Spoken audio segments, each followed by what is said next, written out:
Good morning बच्चों, मैं संजीत और आप लोग देख रहे हैं संजीत WWTC। बच्चों, आज एक बार फिर से मैं आप सबों के बीच में क्लास 10 ज्योग्राफी चैप्टर नंबर 2 लेकर आया हूं और चैप्टर का नाम है वन्य एवं वन्यजीव संसाधन। मैं उम्मीद करता हूं बच्चों कि आप लोग इस चैप्टर के पहले पार्ट के वीडियो को भली भांति देख चुके होंगे और आपको सारी चीज़ें बिल्कुल समझ में आ गई होगी। तो इसी चैप्टर की अगली कड़ी को आज मैं आप लोगों के सामने लेकर आया हूं और उम्मीद करता हूं कि यह वीडियो भी पिछले क्लास के वीडियो की तरह आपको बहुत ही अच्छा लगेगा और सारी चीज़ें जो विषय वस्तु है आपको समझ में आ जाएगी। आइए क्लास को अब शुरू किया जाए। सबसे पहले हम लोग आज बात करेंगे भारतीय वन अधिनियम 1972 यानी वन्य जीव संरक्षण अधिनियम 1972 की मैं यहाँ पे बात करने जा रहा हूँ और उससे कुछ जुड़ी महत्वपूर्ण चीज़ों के बारे में आज हम लोग यहाँ डिस्कस करेंगे। और यहाँ पे जो भी चीज़ें यहाँ तैयार की गई है, कंटेंट जो आपका यहाँ तैयार किया गया है बच्चों, वो आपके क्लास 10 के अकॉर्डिंग किया गया है। भारतीय वन्य जीव अधिनियम जो है वो एक बहुत बड़ी चीज़ है, तो उन सभी चीज़ों को वृहद रूप से यहाँ पर डिस्कशन मैं नहीं करने जा रहा हूँ। मैं केवल उन्हीं बिंदुओं पे यहाँ पे बात करने जा रहा हूँ जो आपके कक्षा के लेवल के अनुसार है ना। तो यहाँ पे आप लोग देख रहे होंगे कि वन्य जीवों की रक्षा हेतु भारत सरकार ने 1972 में एक बड़ा कदम उठाया, यानी वाइल्ड लाइफ प्रोटेक्शन के लिए इंडियन गवर्नमेंट के द्वारा एक मेजर स्टेप लिया गया और एक नया कानून बनाया गया जिसे क्या कहा गया, वाइल्ड लाइफ प्रोटेक्शन एक्ट 1972 के नाम से जाना जाता है, यानी कि भारतीय वन्यजीव अधिनियम 1972 कहते हैं। तो आइए इससे जुड़ी मुख्य बातों पर हम लोग गौर करें। तो सबसे पहले आप लोग देख रहे होंगे कि आखिर ये वाइल्ड लाइफ प्रोटेक्शन एक्ट 1972 में किन किन चीज़ों को शामिल किया गया था। तो सबसे पहले इसमें वन्य जीवों के रक्षण का प्रयास किया गया। हम लोग पिछले टॉपिक में भी पढ़े थे कि विभिन्न प्रकार की जातियों में समस्त पादपों को और समस्त जीवों को, यानी कि ऑल फ्लोरा एंड फौना को विभिन्न कैटेगरी में कैटेगराइज कर दिया गया था। जैसे हम लोग देखे थे सामान्य जाति, इंडेंजर्ड स्पीसीज, है ना। तो इस प्रकार से हम लोग देख रहे थे कि बहुत सारे जीव जंतु ऐसे थे जिनके अस्तित्व के ऊपर खतरा आ गया था, तो उन्हीं की रक्षा हेतु इसमें प्रयास किया गया है कि वन्य जीवों के रक्षण का प्रयास किया गया। ठीक है। नंबर 2 पॉइंट में बात करेंगे कि संकटग्रस्त जीवों के बचाव का प्रयास किया गया, मतलब वैसे जीव जंतुओं के ऊपर विशेष रूप से फोकस किया गया जो संकटग्रस्त जीवों की सूची में आ गए थे। इंडेंजर्ड स्पीसीज के जो लिस्ट में जो एनिमल्स आ गए थे या फ्लोरा एंड फौना आ गए थे, उनके बचाव के लिए यहाँ पर कोशिश की गई ताकि वो एक्सटिंक्ट ना हो जाए, यानी कि लुप्त जातियों की श्रेणी में शामिल ना हो जाए। ठीक है। फिर इसी प्रकार से रक्षित जातियों की सूची प्रकाशित की गई, मतलब कौन कौन से प्रोटेक्टेड एनिमल्स है, कौन कौन प्रोटेक्टेड आपका फ्लोरा एंड फौना है, उनका एक बाकायदा लिस्ट जारी किया गया ताकि उनका संरक्षण किया जा सके। ठीक है। जंगली जीव जंतुओं के शिकार पर क्या लगाया गया, प्रतिबंध लगाया गया। ठीक है, कि किसी भी प्रकार से जंगली जो जीव जंतु है उनका शिकार नहीं किया जा सके। ठीक। जंगली जीवों के व्यापार पर भी रोक लगाया गया। ठीक है। जंगली जीव जैसे हम लोग पहले भी पढ़ते आ रहे हैं कि विभिन्न कारणों की वजह से, है ना, जंगली जानवरों का अवैध व्यापार होता रहा है, जंगली जानवरों का शिकार होता रहा है ना। तो इसी वजह से इनमें क्या किया गया, इस कानून में वाइल्ड लाइफ प्रोटेक्शन एक्ट में जंगली जीवों के व्यापार पर रोक लगाया गया। ठीक है। जैसे हम लोग पढ़े थे या मूवीज वगैरह में भी आप लोग देखे होंगे कि वीरप्पन नाम का एक डाकू हुआ करता था, है ना, एक अवैध तस्कर का काम वो किया करता था। वीरप्पन के ऊपर एक मूवी भी बनी थी कि वो खास करके जंगली हाथियों के बारे में या बाघ का वो बकायदा बहुत ज़्यादा शिकार करता था और उनके विभिन्न पार्ट्स का वो क्या करता था, इलीगल ट्रेड करता था। तो इन सारी चीज़ों को, गतिविधियों को रोकने के लिए जंगली जीवों के व्यापार पर पूरी तरह से क्या कर दिया गया, रोक लगाया गया। और सॉरी, यहाँ पे नेक्स्ट पॉइंट में आप देख रहे होंगे कि इंद्र सरकार लिखा गया है। सॉरी बच्चों, यहाँ इंद्र सरकार नहीं, केंद्र सरकार हो गई। केंद्र सरकार एवं राज्य सरकार के प्रयास से पूरे भारतवर्ष में नेशनल पार्क और वन्य जीव अभ्यारण्य की स्थापना की गई। तो ये बहुत ही अच्छा कदम उठाया गया था दोनों ही स्तर की सरकारों के द्वारा, कि केंद्र सरकार और राज्य सरकार के संयुक्त प्रयास से, है ना, दोनों के प्रयास से पूरे ऑल ओवर इंडिया में विभिन्न नेशनल पार्क्स और वन्य जीव अभ्यारण्य यानी इस्टेब्लिशमेंट किया गया, ताकि उनका अच्छे तरीके से प्रोटेक्शन किया जा सके, है ना। तो यहाँ पर हम लोग यही सारी मुख्य बातें थी जो हमें डिस्कशन करना था क्लास 10 के अकॉर्डिंग। किस कानून के अधीन? तो भारतीय वन्य जीवन अधिनियम 1972 के अधीन। आइए नेक्स्ट स्लाइड में अब हम लोग आगे बढ़ते हैं और यहाँ से कुछ जुड़ी मेजर बातों के बारे में हम लोग, ये सारा जो कंटेंट है वो क्लास 10 के अकॉर्डिंग ही, बुक के अनुसार ही मैं तैयार किया हूँ, इसलिए आपको बकायदा घबराने की कोई आवश्यकता नहीं है। देखोगे कि भारत में बाघ परियोजना 1972 में प्रारंभ किया गया था। भारत में बाघ परियोजना जो है वो कब प्रारंभ किया गया? 1972 में प्रारंभ किया गया है, याद रखना। टाइगर प्रोजेक्ट इंडिया में कब स्टार्ट हुआ? 1972 में। ठीक इसी प्रकार से लायन प्रोजेक्ट मतलब शेर परियोजना भी कब स्टार्ट हुआ है? 1972 में। कहां से? सरिस्का से। ठीक है, सरिस्का जो है वो कहां पे है? राजस्थान में, और यहीं से शेर परियोजना की भी शुरुआत हुई थी। ठीक है, इसी प्रकार से कश्मीरी हिरन परियोजना। कश्मीरी हिरन एक विशेष प्रकार की जीव है और स्थानिक जनजाति स्थानिक जीवों की सूची में ये आते हैं। ठीक है, जो स्थानिक में हम लोग बहुत सारे निकोबारी कबूतर देखे थे, अरुणाचल प्रदेश के मिथुन के बारे में बात करे थे पिछले वीडियो में, तो उसी प्रकार से कश्मीरी हिरन जो है वो एक विशेष प्रकार की जीव है ना। और इसके लिए जो प्रोजेक्ट आया है वो कब आया है? 1987 में। ठीक है, अब बात करने जा रहे हैं एक बहुत ही इंपॉर्टेंट जीव के बारे में, कस्तूरी मृग। आप यहाँ पे जो स्क्रीन पे जो पिक्चर देख रहे होंगे ये क्या है बच्चों? कस्तूरी मृग है ना। और ये एक विशेष प्रकार के जीव है जो हिमाचल प्रदेश के शिकारी देवी और उत्तराखंड के बद्रीनाथ और केदारनाथ अभ्यारण्य में पाया जाता है। ये तो हो गए इसके बारे में। अब इससे जुड़ी हुई कुछ महत्वपूर्ण और भी बातों के बारे में हम लोग डिस्कशन करते हैं, है ना। कि कस्तूरी मृग जो है ना, ये जो कस्तूरी पाया जाता है वो हमेशा नर मृग में यानी कि मेल में पाया जाता है, और मेल का नाभि में पाया जाता है ना। जैसे ये कस्तूरी मस्क डियर इसको इंग्लिश में बोलते हैं, तो मस्क डियर के नाभि में यह एक पदार्थ जो होता है, ये जो आप पिक्चर में देख रहे हो ये क्या है? कस्तूरी है। और कस्तूरी जो होता है ना बहुत ही सुगंधित पदार्थ होता है, बहुत ही सुगंधित। और एक चीज आप देखोगे कि ये जो आपका कस्तूरी मृग है यानी मस्क डियर जो है वो बाकी डियर से ये डिफरेंट है। डिफरेंट किस वे में है? कि बाकी डियर्स में क्या होते हैं कि उसके सींग निकले हुए रहते हैं, हॉर्न्स रहते हैं, लेकिन ये इसके शरीर पे, इसके सिर पे कोई इस प्रकार का आप कह सकते हो कि सींग नहीं रहता है। दूसरी चीज कि इसके दांत जो दो होते हैं वो दोनों साइड से बाहर निकले हुए होते हैं और नीचे की ओर जो है वो झुका हुआ होता है। ठीक है, तो ये आपका कुछ कस्तूरी मृग से जुड़ी हुई कुछ महत्वपूर्ण बातें हो गई। ठीक है, इसी प्रकार से मगरमच्छ एवं घड़ियाल परियोजना जो है वो 1974 ईस्वी में, मगरमच्छ और घड़ियाल परियोजना जो है वो कब शुरू हुई थी? 1974 ईस्वी में प्रारंभ हुआ था। ठीक है, और हाथी परियोजना जो है वो 1992 से प्रारंभ हुआ है। और झारखंड में भी हमारा एक हाथी परियोजना है जिसका नाम क्या है? जमशेदपुर। यानी झारखंड में हाथी परियोजना जो है वो कहाँ पे चल रही है? तो आपके जमशेदपुर में चल रहा है। ठीक है, तो ये कुछ महत्वपूर्ण बातें हैं जो आपके एनसीईआरटी से यहाँ पे पॉइंट्स बनाए गए थे। ठीक है, आइए अब हम लोग कुछ नेशनल पार्क्स के बारे में यहाँ पे जानेंगे और उसके स्टेट्स के बारे में जानेंगे।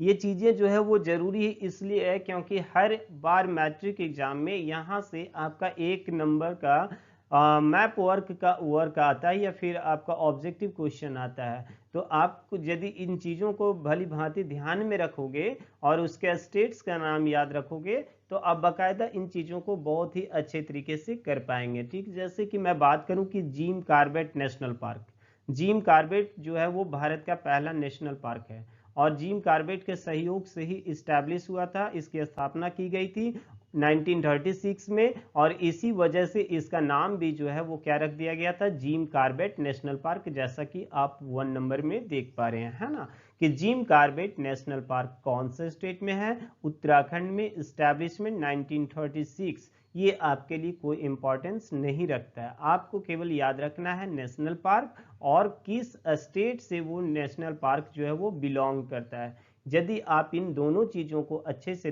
रख सकते हो तो इससे जुड़ा हुआ जो मैप वर्क आएगा वो आप आसानी से कर पाएंगे। ठीक है, मैं सारी बातों सभी के ऊपर डिस्कशन एक एक करके नहीं करूंगा, दो चार के बारे में मैं बतला देता हूं। जैसे कान्हा नेशनल पार्क कहाँ है, मध्य प्रदेश में। सरिस्का राजस्थान में, मैं पहले भी बताया। ठीक है, माधव, माधव ये आपका मध्य प्रदेश, बहुत आसान है, माधव एमएडी मध्य, है ना, माधव, एम से माधव, एम से मध्य प्रदेश। ठीक है, बांदीपुर पूछा जाता है, बांदीपुर जो है वो कहाँ पे है, कर्नाटक में। और काजीरंगा ये मोस्ट इंपॉर्टेंट है। ठीक है, काजीरंगा, बांदीपुर, जिम कॉर्बेट, सरिस्का, ये सारी चीज़ें जो है ये आपके कई बार एग्जाम में पूछे जाते हैं, इसलिए आपको इन चीज़ों के बारे में विशेष रूप से ध्यान रखना है। ठीक है, तो काजीरंगा की बात की जाए तो वो कहाँ पे हो जाएगा, आसाम में। बांदीपुर कहाँ हो जाएगा, कर्नाटका में। और सरिस्का राजस्थान में, जिम कॉर्बेट उत्तराखंड में। ओके, इसी प्रकार से और एक दो का नाम यहाँ पे मैं डाल दिया हूँ, आप इन चीज़ों को भी देख सकते हो। एक यहाँ पे पश्चिम बिहार में याद रखना नाम, भरतपुर पश्चिम बिहार, ये भी आपका कहाँ पे है, राजस्थान में। भरतपुर पश्चिम बिहार ये आपका कहाँ है, राजस्थान में। दुधवा बेटा, है ना, दुधवा राष्ट्रीय उद्यान ये कहाँ है, आपका यूपी में। बाकी बहुत सारी चीज़ें हैं, आप उन चीज़ों को पढ़ लोगे, काफ़ी है आप लोगों के लिए इतना एग्जाम के व्यू से। ठीक है, आइए अब हम लोग एक बहुत ही चर्चित आंदोलन के बारे में बात करने जा रहे हैं, और इस आंदोलन का नाम है चिपको आंदोलन। ठीक है, आप ये स्क्रीन पे जिस व्यक्ति की तस्वीर देख रहे हो, इस व्यक्ति को पूरे भारतवर्ष में, या कह सकते हो कि आप पूरे विश्व में पर्यावरण के गांधी के नाम से जाना जाता है। यानी बहुत बड़े पर्यावरणविद ये थे। कहोगे सर ये थे कौन, तो ये आपके सुंदरलाल बहुगुणा जी थे, है ना, सुंदरलाल बहुगुणा जी। और चिपको आंदोलन के सूत्रपात करता, है ना, चिपको आंदोलन के आप इन्हें जनक के रूप में समझ सकते हो, आप इन्हें पर्यावरण के गांधी के नाम से जान सकते हो। इन्होंने अपने जीवन में कभी भी चावल का प्रयोग नहीं किया, क्योंकि ये जल संरक्षण से भी काफी जुड़े हुए थे। वन संरक्षण से तो इन जुड़े ही थे, साथ ही साथ जल संरक्षण से भी इनका जुड़ाव था, और इसी वजह से ये चावल खाना पसंद नहीं करते थे, है ना, क्योंकि चावल की खेती में भी पानी का यूज जो है वो काफ़ी किया जाता है, पानी की बहुत बर्बादी होती है, इसलिए ये चावल प्रेमी नहीं थे। सुंदरलाल बहुगुणा। और एक और रोचक बात है कि इनका निधन जो है अभी रिसेंटली में 21 मई 2021 को हुआ है, और किस वजह से, तो कोरोना की वजह से। हालांकि एम्स में जैसे संस्थान में इनको एडमिट किया गया था, लेकिन फिर भी इनकी मृत्यु हो गई कोरोना से, है ना। तो आप इस चीज से कम परिचित हो गए कि चिपको आंदोलन के जनक कौन, सुंदरलाल बहुगुणा। आखिर इसमें मैटर क्या था, आइए अब हम लोग समझते हैं। चिपको आंदोलन, वनों की अंधाधुंध कटाई, वनों की अंधाधुंध कटाई को रोकने एवं पर्यावरण संरक्षण के उद्देश्य से वर्ष 1973 ईस्वी में, ठीक है, यानी कि जो उत्तराखंड के क्षेत्र में लंबे समय तक जो डिफॉरेस्टेशन हो रहा था, विभिन्न प्रकार की गतिविधियां वहां पे संचालित हो रही थी, और इसी दौरान जो 1970 के डिकेड में जो वहां पे गंगा नदी के वजह से, अलकनंदा नदी की वजह से जो बाढ़ आती है, जो तबाही मचती है, जिससे लगभग 400 किलोमीटर का जो क्षेत्र रहता है वो तबाह हो जाता है। मैं इसके बैकग्राउंड के बारे में बात कर रहा हूं पहले। इस वजह से इस क्षेत्र के लोगों में यह एक जागृति आई, एक अवेयरनेस आया कि पर्यावरण का संरक्षण करना जो है वो बहुत ही जरूरी है। यदि पर्यावरण को संरक्षित नहीं किया गया तो इससे भी बड़ी तबाही का सामना हम लोगों को करना पड़ सकता है। इसी वजह से 1973 में वनों की अंधाधुंध कटाई को रोकने के लिए, पर्यावरण के संरक्षण के उद्देश्य से सुंदरलाल बहुगुणा एवं श्री चंडी प्रसाद भट्ट जी के द्वारा उस समय के यानी कि उस समय यूपी कहलाता था, यानी जिस जगह पे ये प्रारंभ हुआ था आंदोलन, उस समय वो इलाका किस में था? उत्तर प्रदेश में। लेकिन वर्तमान की यदि मैं बात करूं तो वो कौन सा स्टेट होगा? उत्तराखंड। यानी हम कह सकते हैं कि वर्ष 1973 ईस्वी में सुंदरलाल बहुगुणा एवं श्री चंडी प्रसाद भट्ट के नेतृत्व में एक अनोखा आंदोलन प्रारंभ किया गया, है ना, जिसे क्या कहा गया? चिपको आंदोलन के नाम से कहा जाना जाता है। आखिर इस आंदोलन में होता क्या था? तो इस आंदोलन में जो आंदोलनकर्ता होते थे, वनों की कटाई को रोकने के लिए, वृक्षों की कटाई को रोकने के लिए वे लोग पेड़ों को क्या कर लेते थे? गले लगा लेते थे। यानी पेड़ों से वे लोग क्या करते थे? चिपक कर उस पेड़ को कटने से वे लोग बचाया करते थे। जैसा कि आप लोग यहाँ पिक्चर में देख सकते हो कि सुंदरलाल बहुगुणा जी जो है वो एक पेड़ को गले लगाए हुए हैं, यानी कि हग किए हुए हैं, यानी कि पेड़ से वो चिपके हैं। तो जितने भी सारे लोग होते थे इस आंदोलन से जुड़े लोग, वे इसी प्रकार पेड़ों से चिपक कर आंदोलन को गति देते थे और वृक्षों की कटाई को रोकने का काम करते थे, है ना।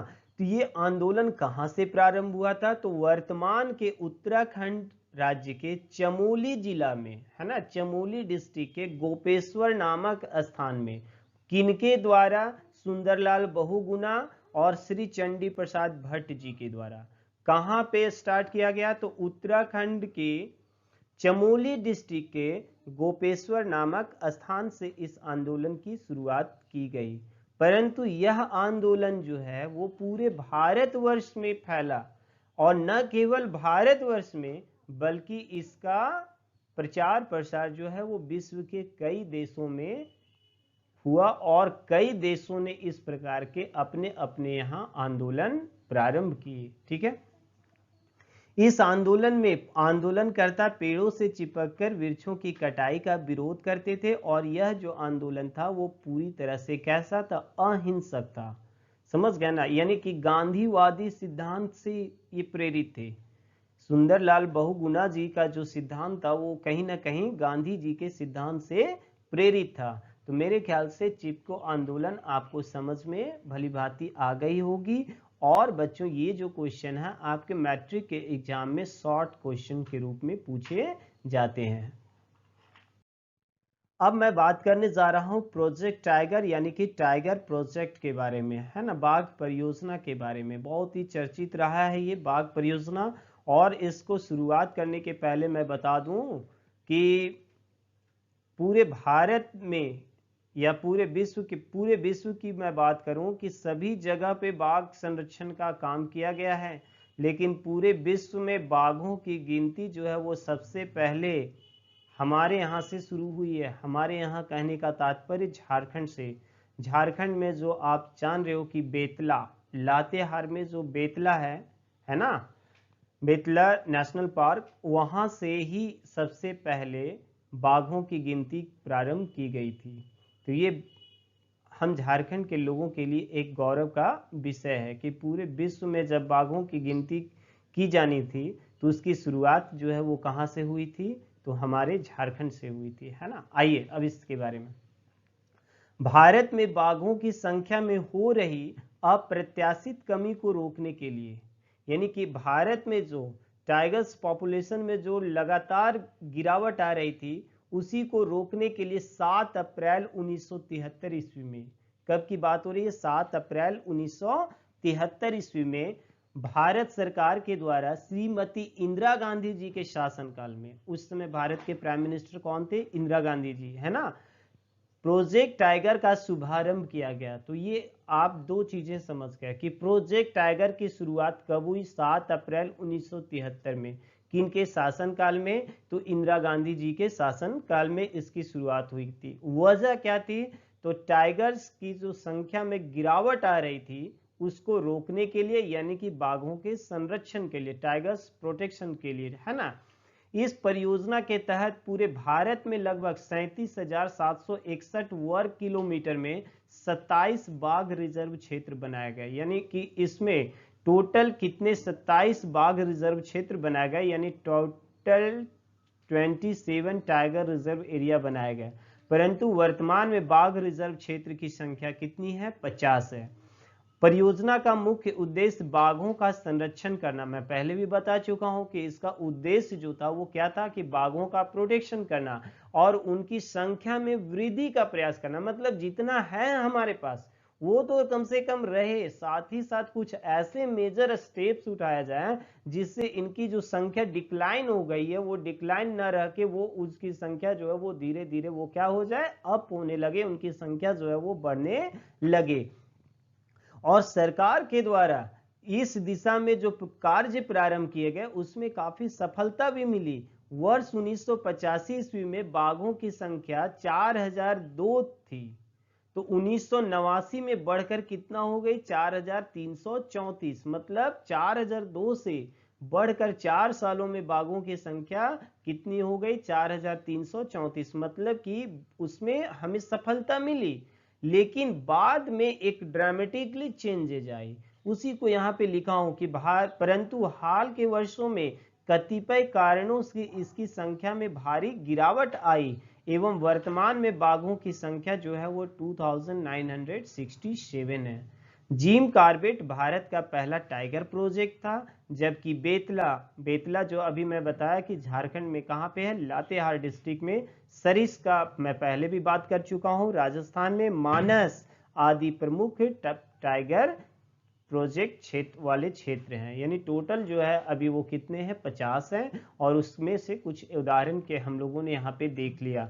तो आपको मेरे ख्याल से प्रोजेक्ट टाइगर समझ में आ गया होगा। और सबसे इम्पॉर्टेंट बात आपको यहाँ ये जानना है कि ये एक ऐसा क्वेश्चन है जो मैट्रिक के एग्जाम में बराबर पूछे जाते हैं, इसलिए इस चीज को आप बहुत ही अच्छे तरीके से हो सके तो 2 बार कम से कम इन चीजों को देख लेंगे, ठीक है। और फिर भी किसी प्रकार का समस्या रह जाए तो आप बेझिझक, यदि नोट्स चाहिए तो आप हमसे नोट्स भी फ्री में ले सकते हो। मैं पहले के वीडियो में भी अपना नंबर दे चुका हूं, और यदि फिर से आप कोई पहली बार हमारे चैनल से जुड़े हैं तो वो फिर से आप मेरा नंबर नोट कर सकते हैं, 7992405095। इस नंबर पे आप व्हाट्सएप करके मुझसे फ्री में पीडीएफ नोट्स ले सकते हैं। और एक बात मैं कहना चाहूँगा बच्चों कि यदि आप हमारे चैनल से अभी जुड़े हैं तो फटाफट हमारे चैनल को सब्सक्राइब कर लीजिए। आइए अब हम लोग बात करने जा रहे हैं कुछ क्वेश्चंस के बारे में जो आपके बुक में है कि जैव विविधता क्या है और यह मानव जीवन के लिए क्यों महत्वपूर्ण है ना। मैं जैव विविधता के बारे में पिछले क्लास के टॉप बार में बहुत ज़्यादा डिस्कशन कर चुका हूं, फिर भी मैं एक शॉर्ट नोट्स आपको यहाँ पे बना के दे रहा हूं ताकि आपको किसी भी प्रकार की कोई समस्या न हो सके, है ना। तो जैव विविधता क्या है? किसी क्षेत्र विशेष में पाए जाने वाले विभिन्न प्रकार के जीव एवं पादपों की प्रजातियों की बहुलता को क्या कहते हैं? जैव विविधता कहते हैं। मैं बहुत इसके बारे में डिस्कशन किया हूँ पिछले वीडियो में, आप देख लो ना। मैं यहाँ पे बहुत ज़्यादा डिस्क्राइब नहीं करना चाह रहा हूँ कि जैव विविधता क्या है बच्चों। तो किसी क्षेत्र विशेष में विभिन्न प्रकार के जो जीव जंतु और पादपों की प्रजातियों की जो बहुलता है, मतलब जो डिफरेंट स्पीसीज पाए जा रहे हैं उनके, उसी को क्या कहते हैं? हम लोग जैव विविधता कहते हैं। तो ये जैव विविधता हमारे लिए क्यों महत्वपूर्ण है, तो यहाँ पर हम लोग समझने की कोशिश करते हैं कि क्यों हमारे लिए आवश्यक है। मानव इनसे अपना पोषक तत्व की प्राप्ति करता है जो मानव के लिए अति आवश्यक है। यानी कि हम मानव जो है अपने न्यूट्रिशंस जो है वो किससे प्राप्त करते हैं? इन्हीं जीव जंतुओं से प्राप्त करते हैं। तो यदि हम अपने लाइफ को क्वालिटी लाइफ में कन्वर्ट करना चाहते हैं, क्वालिटी वाला लाइफ जीना चाहते हैं, तो हमें अवश्य ही जैव विविधता के ऊपर ध्यान देना होगा। मैं पहले भी बताया था कि यदि आम की मैं बात करूं तो विभिन्न प्रकार की आम होती है। यदि एक ही प्रकार का आम होता तो खाने में बहुत मजा नहीं आता। मछली की बात करूं तो विभिन्न प्रजातियों की मछली पाई जाती है, सबका टेस्ट अलग होता है। तो ये इस प्रकार, और सब में न्यूट्रिशंस भी जो होते हैं वो अलग अलग होते हैं। तो इस प्रकार से हम कह सकते हैं कि मानव जो है वो हम अपने पोषक चीजों को, पोषक तत्वों की प्राप्ति इन्हीं से करते हैं। इसलिए यदि हम क्वालिटी वाले लाइफ जीना चाहते हैं तो हमें इनके ऊपर फोकस करना होगा। नंबर 2 बात कह रहा है कि पेड़ पौधों से हमें ऑक्सीजन प्राप्त होता है। जो श्वसन की क्रिया में मददगार होती है। यानी कि जितने डिफरेंट डिफरेंट प्रकार के पौधे हैं उन सबों से हमें क्या मिलती है, ऑक्सीजन। जैसे कि आप सभी समझते हो कि पीपल के वृक्ष से सबसे ज़्यादा हमें ऑक्सीजन मिलते हैं। कई ऐसे छोटे छोटे पौधे हैं जो गमलों में लगते हैं घर में एज ए शो प्लांट के रूप में, लेकिन उनसे हमें विभिन्न बहुत ही प्रचुर मात्रा में ऑक्सीजन मिलता है ना। तो ये जैव विविधता के लिए बहुत जरूरी है। यदि हम अपने लाइफ को बेटर बनाना चाहते हैं, हम अपने लाइफ को बार बार मैं कह रहा हूं कि क्वालिटी वाला लाइफ जीना चाहते हैं, तो हमें जैव विविधता पर ध्यान देना होगा। जीव जंतुओं के अवशिष्ट पदार्थों से ह्यूमस का निर्माण होता है जो मिट्टी की उर्वरता को बढ़ावा देता है। यानी कि जो जीव जंतुओं के अवशिष्ट पदार्थ होते हैं, चाहे पेड़ पौधों की पत्तियों की बात करें या जीव जंतुओं के मल मूत्र की बात किया जाए, या उनके जो सड़े गले शरीर का मर जाने के बाद उनका सड़े गले पार्ट जो होते हैं शरीर का, वो भी मिट्टी में जाके मिल जाते हैं। तो इन सभी चीज़ों से क्या होता है, ह्यूमस का निर्माण होता है। ह्यूमस मिट्टी के लिए बहुत ही ज़रूरी है, यानी मिट्टी की उर्वरता को, फर्टिलिटी को वो क्या करती है, बढ़ा देती है ना, जो हमारे लिए कहीं ना कहीं फायदेमंद है। ठीक है। जीव जंतु एवं पादपों के मृत शरीर के अपघटन होने से किसका निर्माण होता है, मृदा का निर्माण होता है। तो ये भी हमारे लिए एक बहुत बड़ा फैक्टर है। इन सभी कारणों की वजह से हम कह सकते हैं कि जैव विविधता जो है वो मानव जीवन के लिए बहुत ही महत्वपूर्ण है। आइए अब हम लोग नेक्स्ट क्वेश्चन की ओर आए। विस्तार पूर्वक बताएं कि मानव क्रिया किस प्रकार प्राकृतिक, वनस्पति जात और प्राणी जगत के ह्रास का कारण बना है ना। तो आइए अब हम लोग समझते हैं कि मानव क्रिया निम्नलिखित प्रकार से प्राकृतिक, वनस्पति जात और प्राणी जगत के ह्रास का कारण बना है ना। देखिए, सबसे पहले मनुष्य अपनी आवश्यकताओं की अधिकांश का पूर्ति वन और वन्य जीवों से प्राप्त करता है। मतलब हम अपने लाइफ में जितनी भी चीज़ों का यूज करते हैं उसका मोस्ट ऑफ पार्ट जो है वो हम कहाँ से प्राप्त करते हैं, फॉरेस्ट से या फिर वन्य जीव जंतुओं से प्राप्त करते हैं। और इसकी वजह से हम लोग इसका अधिकाधिक उपयोग करते रहे हैं और आज उनका जो है वो उनके ऊपर खतरा आ गया है। दूसरा पॉइंट में कह रहा है कि मनुष्य लकड़ी, छाल, पत्ते, रबड़, दवाई, भोजन, ईंधन, चारा और खाद्य के लिए, यानी इन सभी चीजों के लिए, चाहे लकड़ी की बात करें या छाल की बात करें, बार्क की बात करें या पत्तियों की बात करें या रबड़ की बात करें, दवाई, भोजन या खाना बनाने के लिए ईंधन की बात करें या अपने घरों में रहने वाले पशुओं की चारा की बात करें, तो इन सभी चीजों के लिए हम कंप्लीटली डायरेक्टली या इनडायरेक्टली जो है इनके ऊपर क्या है, निर्भर है। नंबर 3, यातायात के साधन जैसे रेलवे लाइन, सड़क मार्ग और जल मार्ग के विस्तार से भी मनुष्य वन और वन्य जीवों को क्या किया है, प्रभावित किया। आने वाले समय में, यानी हम लोग विगत सालों से देखते आ रहे हैं कि भारत या दुनिया में क्या हो रहा है भाई कि यातायात के साधन जैसे रेलवे लाइन या फिर सड़क चौड़ीकरण हो रहा है या नए नए सड़क मार्ग बनाए जा रहे हैं। तो इससे क्या हो रहा है कि जो फॉरेस्ट एरिया था उसको क्लियर करके वहां से रेलवे लाइन विकसित किया जा रहा है या फिर सड़क मार्ग विकसित किया जा रहा है। तो इससे न केवल वन का नुकसान हो रहा है, ऐसा नहीं कि केवल आपका डिफॉरेस्टेशन की प्रक्रिया हो रही है, साथ ही साथ वहां पे जो रहने वाले जीव जंतु हैं उनके अस्तित्व के ऊपर भी तो ये खतरा मंडरा जाता है। जब उनका आवास ही नहीं रहेगा तो आखिर वे कहाँ रहेंगे।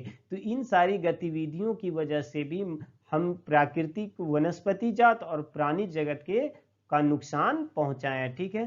कृषि, व्यवसाय, वाणिज्य, वानिकी और खनन प्रक्रियाओं में वृद्धि से भी इनके अस्तित्व पर संकट आया है। खास करके औपनिवेशिक काल में जब चाय की बागान लगाए जा रहे थे, नील की खेती की जा रही थी, अफीम की खेती की जा रही थी, तो बहुत ही वृहद पैमाने पे फॉरेस्ट वाले इलाकों को, फॉरेस्ट एरिया को क्लियर करके वहां पे खेत बनाए गए थे। तो इस प्रकार से वाणिज्य, वानिकी यानी कृषि व्यवसाय की वजह से भी क्या हो रहा है कि लैंड डिग्रेडेशन हो रहा है और फॉरेस्ट का डिफॉरेस्टेशन हो रहा है और वहां पे रहने वाले जीव जंतुओं को नुकसान पहुंचाया जा रहा है। खनन प्रक्रिया के द्वारा विभिन्न, कई बार आप लोग पढ़ते होंगे कि कोई जगह ऐसा है जहां पे जंगल है, लेकिन वहां पे क्या है कि आपका कोई धनी खनिज पाया गया, कोई बेशकीमती खनिज पाया गया, तो उसको निकालने के लिए क्या कर दिया गया, उन क्षेत्रों को बिल्कुल साफ कर दिया गया, यानी कि डिफॉरेस्टेशन कर दिया गया।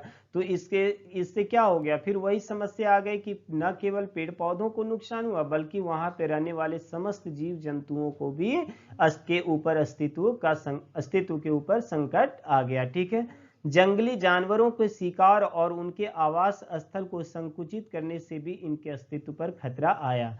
जाहिर सी बात है कि जब हम लोग जंगल काट देंगे, सामान्यतः जीव जंतु जो है वो जंगली जीव जंतु कहाँ निवास करते हैं, जंगलों में। और जब जंगल ही नहीं रहेंगे तो वे फ्लैट बना के शहरों में हमारे जैसा तो नहीं ना रह सकते हैं। तो जब उनका आवास नहीं होगा तो वे इधर उधर बाहर निकलेंगे, और बाहर निकलेंगे तो इस वजह से उनको आसानी से कोई भी व्यक्ति शिकार कर सकता है, या फिर किसी भी प्रकार की दुर्घटना में वे मारे जा सकते हैं। इससे उनके अस्तित्व पर भी खतरा आया है। नेक्स्ट पॉइंट जो है वो है पर्यावरणीय प्रदूषण। पर्यावरणीय प्रदूषण क्या होता है कि आज के जमाने में विभिन्न गतिविधियां ऐसी की जा रही है जिसकी वजह से पॉल्यूशन जो है वो दिन प्रतिदिन बढ़ते चला जा रहा है। और पॉल्यूशन की वजह से, चाहे वो आपका रेडिएशन की बात करें, या फिर वायु प्रदूषण की बात करें, या फिर जल प्रदूषण की बात करें, कि विभिन्न प्रकार के जो पॉल्यूशन है उनके वजह से भी इनके अस्तित्व के ऊपर खतरा आ रहा है ना। आइए, अब नेक्स्ट क्वेश्चन है कि भारत के विभिन्न समुदायों ने किस प्रकार वन और वन्य जीवन संरक्षण में योगदान किया है, विस्तार पूर्वक विवेचना कीजिए। तो भारत में विभिन्न समुदायों ने निम्न प्रकार से वनों और वन्य जीवन के संरक्षण में योगदान किया है। यानी कि देखिए, ये बात सच है कि हमारी गतिविधियों की वजह से ही वन और वन्य जीवन को नुकसान हुआ है, लेकिन ये भी एक बहुत कड़वा सच है कि समाज के सभी अंग जो है, यानी कि सभी के सभी लोग जो है वो उनके डिग्रेडेशन में नहीं लगे हुए, उनके निम्नीकरण में, उनके शोषण में नहीं लगे हुए, बल्कि विभिन्न प्रकार के विभिन्न समुदाय ऐसे भी हैं जो काफी जागरूक है, काफी अवेयर है, और उनके संरक्षण का भी कार्य कर रहे हैं। जैसे यहाँ पर उदाहरण के रूप में हम लोग देखें कि भारत के कुछ क्षेत्रों में स्थानीय समुदाय सरकारी अधिकारियों से मिलकर अपने आवास स्थलों की संरक्षण कर रहे हैं, क्योंकि इन्हीं से इन लोगों को सदियों से इनकी जरूरत की पूर्ति होती रही है।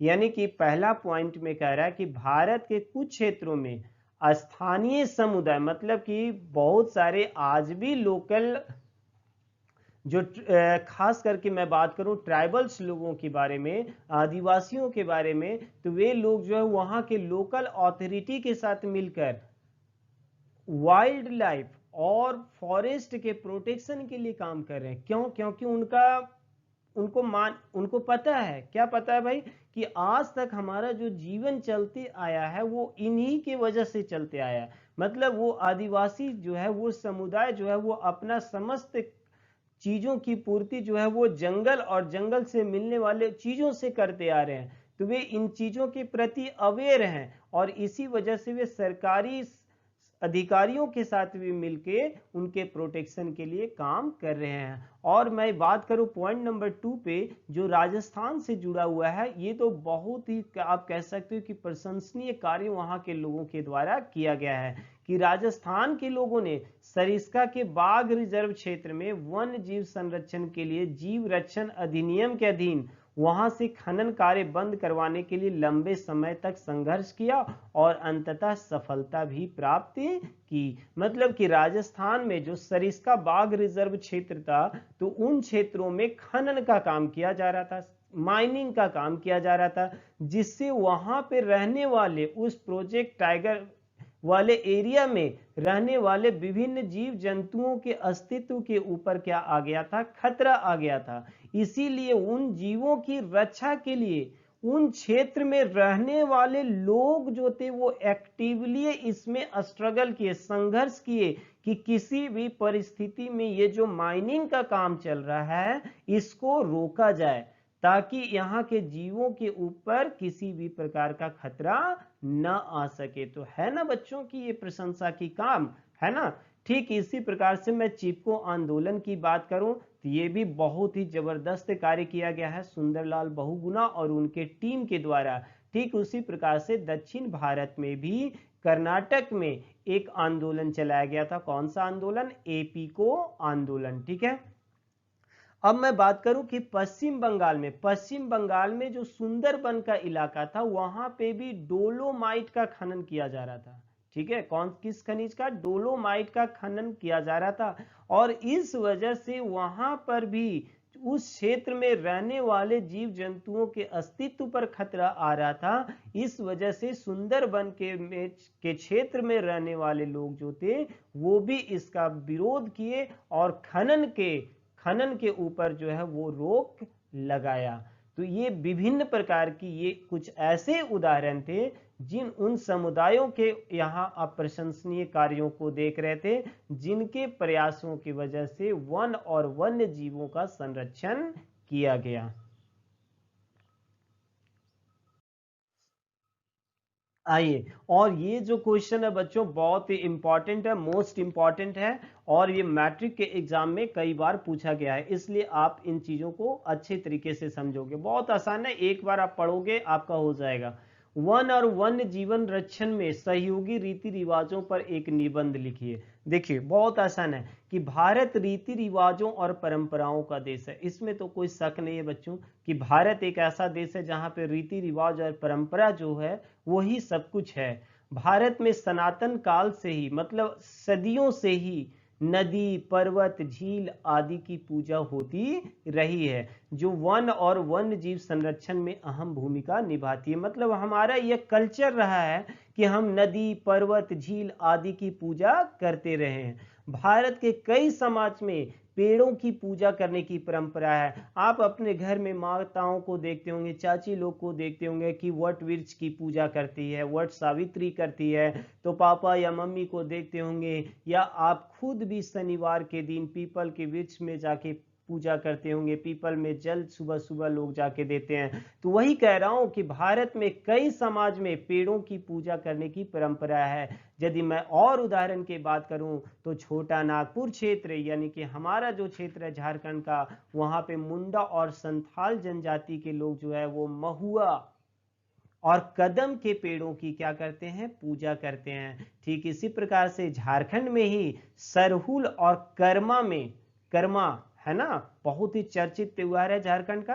तो सरहुल और कर्मा में क्रमशः साल और करम डाल की पूजा की जाती है। यानी कि सरहुल में साल वृक्ष यानी सखुआ वृक्ष की पूजा की जाती है, तो आपका कर्मा में जो है वो करम डाल की पूजा की जाती है। ठीक इसी प्रकार से अन्य राज्य की बात करूं, उड़ीसा और बिहार की जनजातियां विवाह के अवसर पर इमली और आम के पेड़ की पूजा करते हैं। और हमारे यहाँ भी तो विवाह के अवसर पे आम और इमली के पेड़ों की पूजा की जाती है। झारखंड बिहार में भी ये चीजें होती है उड़ीसा के साथ साथ, है ना। पूरे भारत में पीपल और वट वृक्ष की जहां पूजा की जाती है, वहीं दूसरी ओर तुलसी का पौधा हर घर के आंगन में महकता मिलता है। कितना सुंदर बात है ना, कि यदि आप हिंदू परिवार से संबंध रखते हैं तो शायद ही ऐसा कोई हिंदू परिवार होगा कि जिनके घर के आंगन में तुलसी का पौधा ना हो। तो कहीं ना कहीं हम लोग एक पौधे की पूजा कर रहे हैं, किसी पेड़ की पूजा कर रहे हैं, तो कहीं ना कहीं हम उनका संरक्षण का काम कर रहे हैं। ठीक है, ठीक इसी प्रकार भारतीय संस्कृति में झरनों, पहाड़ी चोटियों, पशुओं का भी विशेष महत्व प्रदान किया गया है। द्वापर युग में भी, है ना, यानी कृष्ण के टाइम में भी गोधन और गोवर्धन पर्वत की क्या की गई थी? पूजा की गई थी। इसी प्रकार त्रेता युग में भी कई अवसरों पर, है ना, यानी भक्त पुरुषोत्तम राम के समय, है ना, पुरुषोत्तर राम के द्वारा भी धरती, नदी, पेड़ एवं सागर की पूजा की जाती है।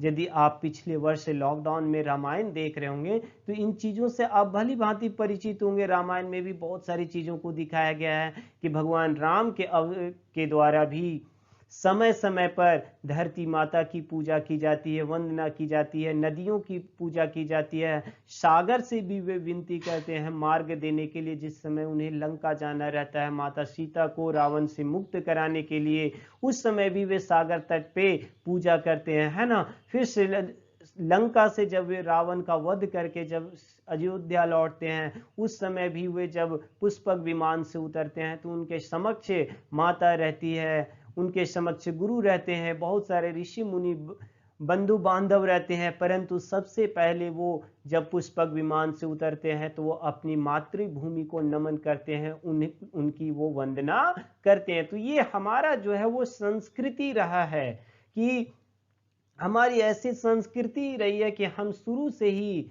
इन चीजों का पूजा करते आ रहे हैं और संरक्षण करते आ रहे हैं। वर्तमान समय में भी देश के कई मंदिरों में बंदर और लंगूर को उस मंदिर का भक्त समझकर लोग उन्हें खिलाते पिलाते हैं और उनका संरक्षण करते हैं। तो विभिन्न अवसरों पर भी आप लोग देखते होंगे कि घर में भी आप गोवर्धन पूजा करते हुए लोगों को देखते होंगे, या नाग पंचमी के दिन आप नाग को दूध पिलाते देखते होंगे। गाय को हम लोग गौ माता के रूप में पूजा करते हैं, तो गंगा को गंगा मैया के रूप में हम लोग उनको वर्णित करते हैं, उनकी वंदना करते हैं। तो यही चीज है बच्चों की भारत की जो रीति रिवाज रही है वो ऐसी रही है जो पर्यावरण की कहीं ना कहीं संरक्षण से जुड़ा है, वन और वन्य जीवों के संरक्षण से जुड़ा है। तो आज का ये जो टॉपिक था बच्चों यहीं पे समाप्त होता है। मैं उम्मीद करता हूं कि आपको सारी चीजें जो है वो बहुत ही अच्छी तरीके से समझ में आ गई होगी, और यदि आपको वाकई में समझ में आ रहा है हमारा क्लास, तो मैं आपसे एक बार पुनः अनुरोध करता हूं कि आप हमारे चैनल से जुड़िए और ज़्यादा से ज़्यादा बच्चों के बीच में हमारे वीडियो को शेयर कीजिए और हमारे चैनल को सब्सक्राइब करिए। तब तक के लिए धन्यवाद। मिलते हैं फिर मैं अगले वीडियो में।